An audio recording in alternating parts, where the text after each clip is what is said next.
Hola, a los que se empiecen a sumar, Olivier va a arrancar con estas transmisiones en vivo, el inicio de este primer programa. Hola, Marce. Hola, ¿cómo Primero estás, un Graciela?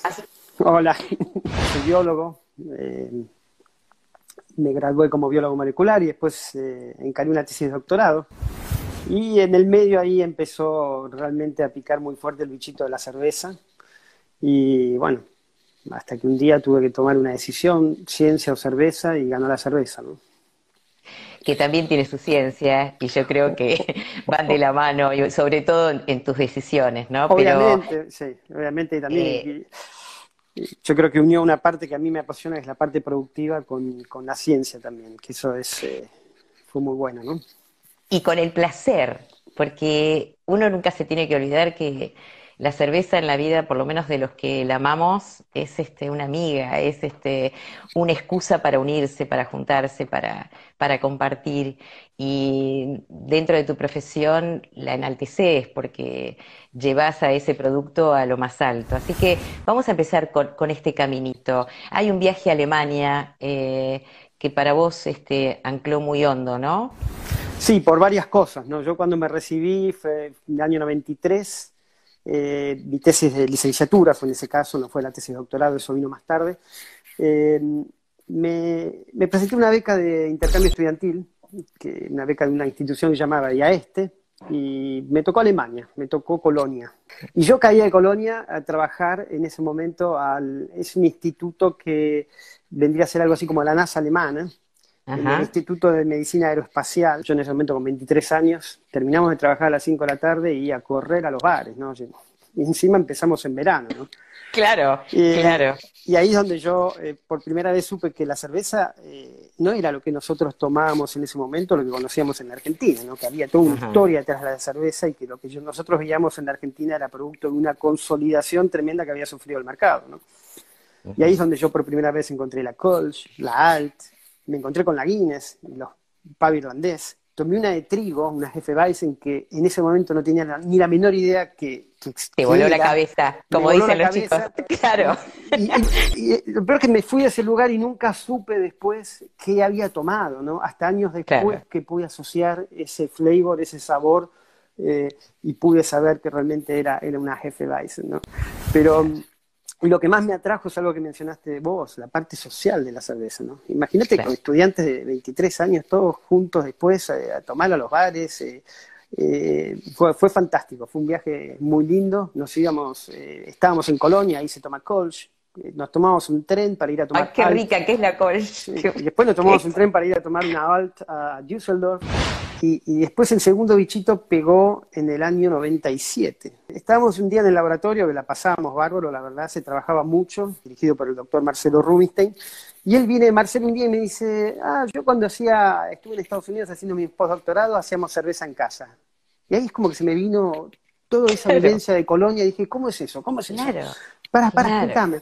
Bueno, y ahí me contó algo, empecé a averiguar por internet y lo poco que había. Yo por suerte manejaba el inglés, por lo tanto más o menos pude tener alguna información. Y mi viejo se iba a un viaje de trabajo a Estados Unidos y le dije, ¿me traes unos kits? Me trajo unos kits. Y esa fue mi primera cerveza, Mira, con un extracto, ¿no?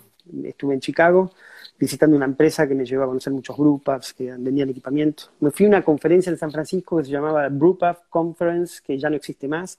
ah, Ahí es donde entré en contacto con las IPAs por primera vez, epa. que eran las Año año 90 98. y 98. 98.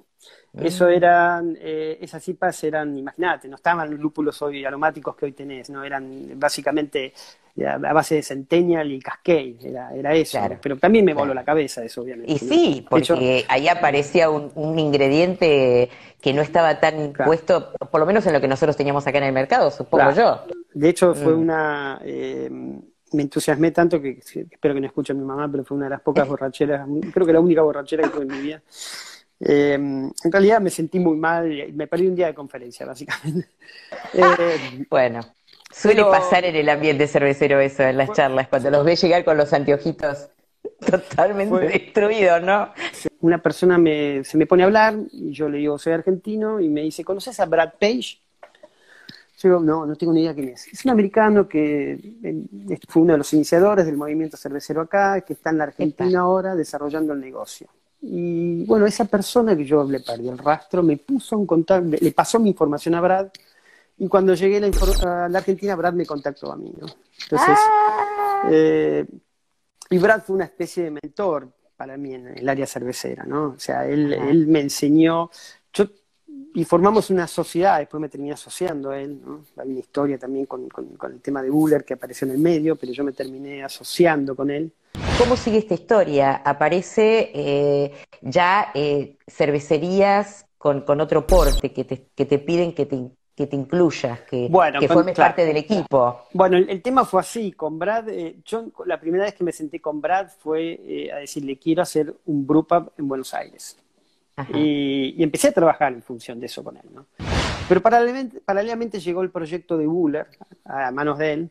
Y trabajando en esa ingeniería financiera, veníamos hablando, pero apareció Buller, con muchos más recursos, con un proyecto más ambicioso. Y un día Brad me sienta y me dice, mira, Marcelo, yo quiero trabajar con vos, pero me apareció Buller y yo no puedo armar esta ingeniería para dos proyectos. Yo tengo para uno. Claro. Entonces, tengo que elegir Buller, pero yo quiero que vos te asocies conmigo. Entonces, bueno, Epa. y eso cambió lógicamente el ángulo de todo, ¿no? Porque, Claro. digamos, ahí yo me asocié a esa empresa esa empresa es Cordillera, ese fue el origen de la empresa Cordillera que hoy vende insumos para la industria, ¿no? Ajá. Eh, entonces, yo empezamos a trabajar en función de ese proyecto. Buller se abrió en el 99, si no recuerdo mal, el 19 de noviembre del 99.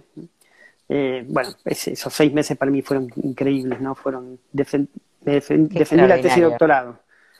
Cambié el ángulo y me casé en el medio. Eh, Llegó Lu, que es Llegó tu... Luciana, Sí, exacto. es una Eh, diosa total. Le mandamos un beso a Lu. Bueno, supongo que me está mirando, ¿no? No le Sí, te gusta la tiene que estar cerveza, pero me mirando. tiene que estar mirando.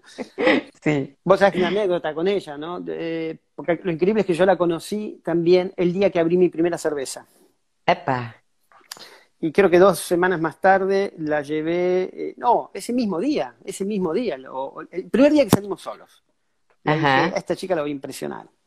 Y la Epa. llevé a un bar que estaba en Reconquista, Dread Inn, que en un momento fue muy emblemático, sobre todo para los amantes de la Ajá. cerveza. Y dije, acá me luzco. Y empecé a hablarle de cerveza, qué sé yo. Pero todo le dije, ¿no? Bueno, después de hablar de media hora, le digo, bueno, ¿qué vas a tomar? Un Gansé batido para mí. Ay, Me no querían te parar. puedo creer. No te cre- Un fracaso total. Pero Bueno, bueno, pero te admiró seguramente por tu capacidad no por la cerveza de seguramente, explicación. pero claro.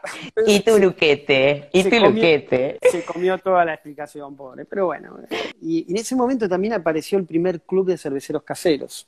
Ah, Ya te estoy hablando ahí, ya, pero esto debe haber sido ya en el 2000, en la calle Estados Unidos, creo que era 740, el Brewhouse se llamaba, y ahí se reunía el primer grupo de cerveceros caseros, que ah. el que organizaba era Leonardo de Almeida, ahora tiene una cervecería en Tigre.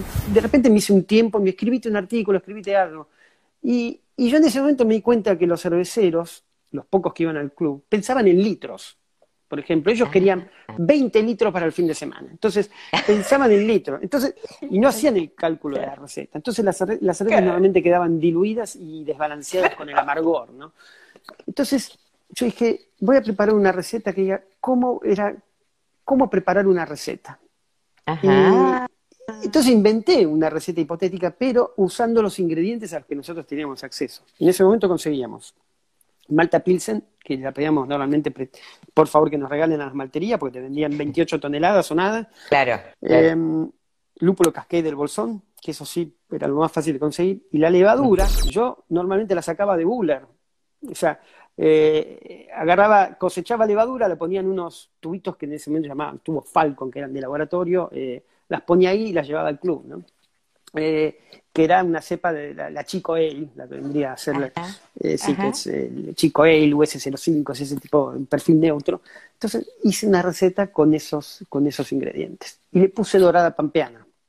Eso te iba a Porque, decir, ya. ya, Iba a decirlo, pero digo, Pero le puse dorada Ahí pampeana surge la dorada pampeana. porque le Atentos, puse dorada muchachos. pampeana, ¿no?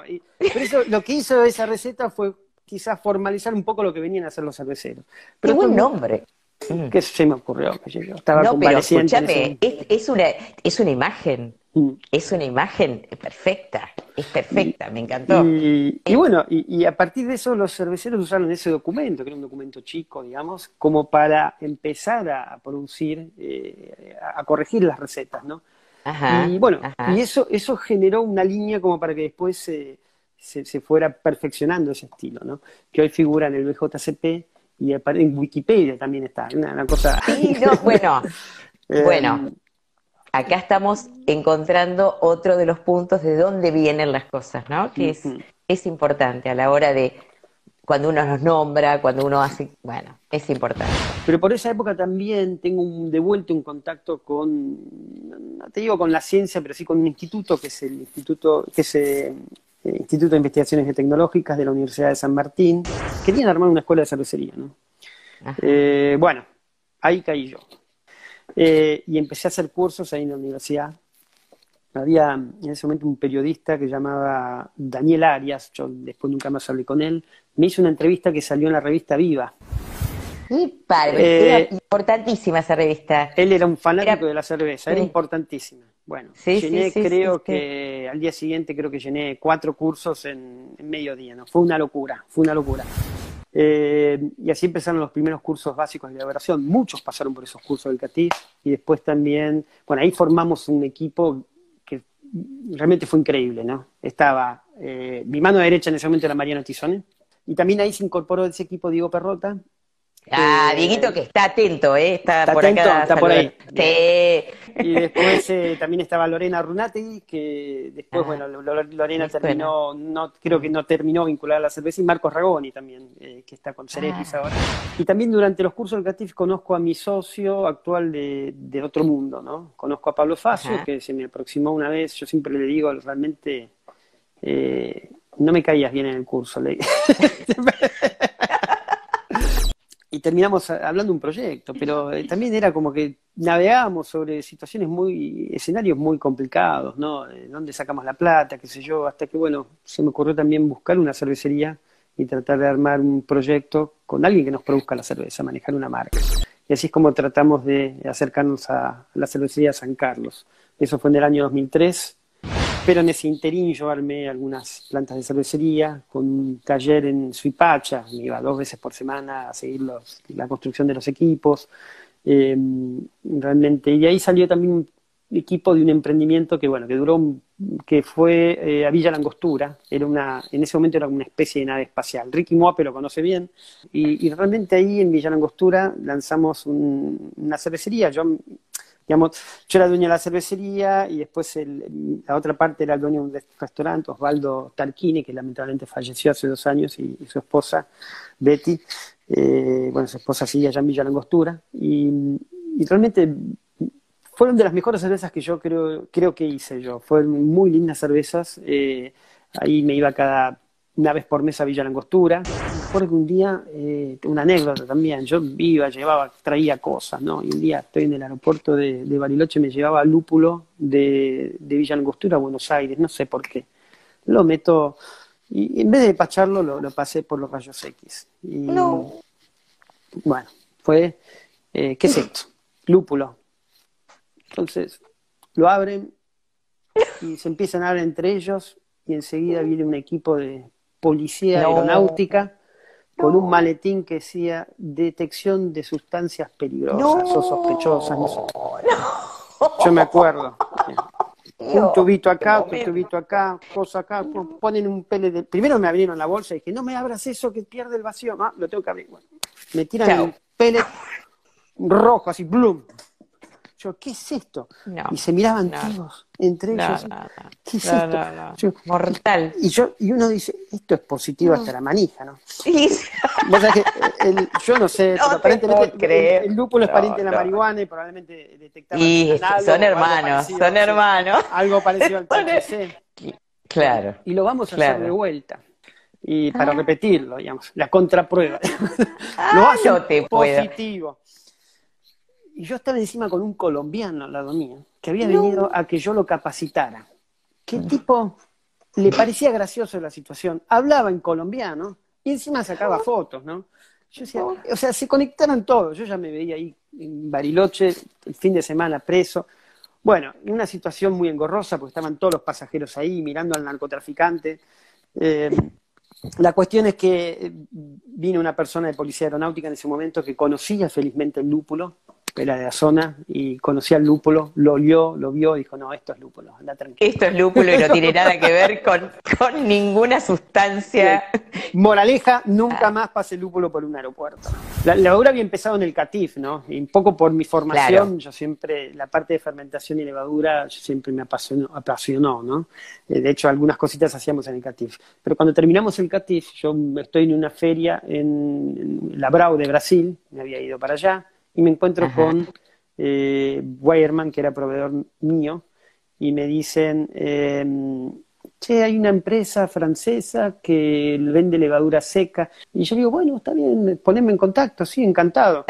Y bueno, llego a la Argentina y me contactan. Y yo ahí empiezo a mandar mails, bueno, me interesa conocerlos, una empresa francesa. Me contestaron enseguida, después me pusieron en el freezer por un mes, después me vuelven a contactar porque querían venir a visitarme y iban postergando el viaje y en un momento dije, bueno, me voy yo para allá. Y me fui a Lille, Francia, y resulta que era parte del grupo Les Affres, ¿no? Y incorporo la marca para distribuirlo en la Argentina. Pero eso me generó un vínculo muy bueno con la gente de Fermentis. Ellos estaban desarrollando otros proyectos en Latinoamérica, entonces me piden si yo los podía apoyar con algunos proyectos en Latinoamérica como outsider, ¿no? Yo trabajaba desde afuera y le brindaba el servicio. Y en un momento me dicen, bueno, Marcelo, te tenemos que emplear, necesitamos hacer una oferta. Y yo en ese momento ya estaba con Otro Mundo, estaba con Cordillera, y no sé, qué sé yo, me encanta, bueno, pero es para dentro de 6 meses. Y la oferta me llegó y creo que en esos 6 meses fue madurando y dije, bueno, vamos a probar, ¿no? Vamos a probar. Decido en ese momento realmente tomar la oferta. Y quizás nunca pensé que iba a estar tanto tiempo, digamos, y ahora no veo que pueda dejarlo, ¿no? Es como que soy parte de esto. Y lo nuevo, nosotros no paramos, en términos de investigación y desarrollo no paramos, aparte de nuestro portfolio clásico, este año ya agregamos, en estos últimos meses ya agregamos una bacteria, que es Lactobacillus plantarum, que es para hacer sour beers. Después tenemos una cepa de levadura, que es la LA01, que es también para producir cervezas de bajo contenido alcohólico o sin alcohol, si se encuadra dentro del menos de 0.5% de peso de volumen de alcohol. Y también, bueno, tenemos algunos otros productos, que el Spring Blanche, que es para estabilizar la espuma en cervezas que son turbias. Todos están bajo proceso de registro en la Argentina. Te voy a contar algo. Sí. Antares nos mandó por delivery las latitas. Esta es la Atlántica, la de agua de mar. Sí. Es extraordinaria. Ahí hubo corcho. Hubo ¿Qué corcho, abriste? ¿Qué abriste? Es un regalo ¿Qué abriste? que me hicieron de juguetes perdidos. Y bueno, lo tenía ahí. Mira, brindamos así acercando la copa a la pantalla. Marcelito, gracias por esto. Gracias. Te queremos un montón y Igualmente. bueno, seguimos en contacto todo momento. Y ustedes del otro lado, recuerden que el sábado, salud, Topito, te saluda. Entra en cámara, entra en Grande, cámara. Topi. Dale, ahí está, ahí está.